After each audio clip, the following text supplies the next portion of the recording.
Good evening, ladies and gentlemen. I'm honored that I was chosen as one of the finalists for this prestigious award in the field of human rights. I'm sorry I'm unable to be there with you tonight.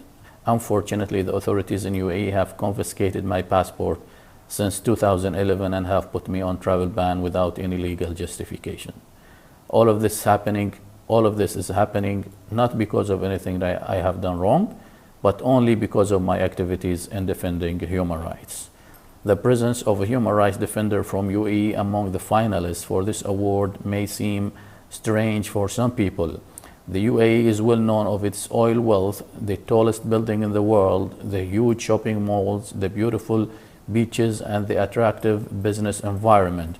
However, I hope that my presence as a finalist can show people that we have deep human rights issues in the country that PR companies and a complex network of interest try to dismiss or at least present them contrary to their realities. What worries us the most in recent years in UAE includes the serious repression of free speech and the systematic policy of enforced disappearance of hundreds of people in secret prisons. People are placed in solitary confinement for months without access to the outside world. They are subjected to physical and psychological torture to force confession.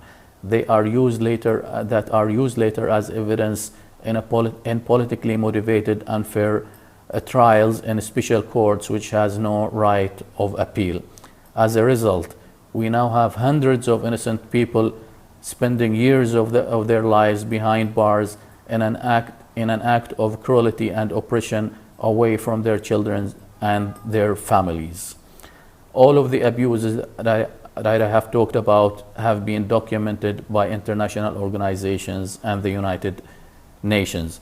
Not only are the activists punished, but also their families face harassments and repressions. Hundreds of the relatives of the political prisoners, including their children, are on travel ban. Many are deprived of getting a scholarship and getting right to work. Many are not allowed to renew official documents such as passports and are threatened with the withdrawal of their the UAE citizenship, and many are regularly called for interrogation. All of this is accompanied with a fierce campaign of demonization led by the state media and other unofficial media, which constitute the media arms of the security authorities, preventing people from making living by stopping them from getting jobs or running their own businesses, while at the same time preventing them from traveling outside the country, can be a cause of despair that pushes people towards suicide or extremism.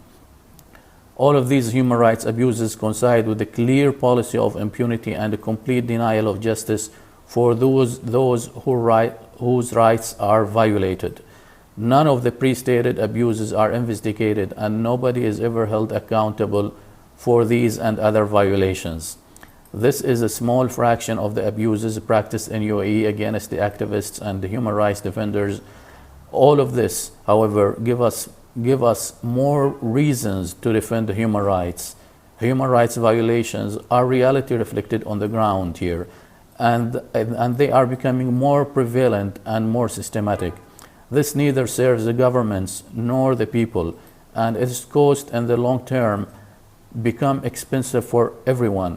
We wish that governments understand that we are not criminals and we are not enemies. We love our countries, and what we are doing is a humanistic and true patriotic act, which is a key lever to establishing an environment of respect for human dignity and guarantee the right of people away from extremism and violence in a healthy society.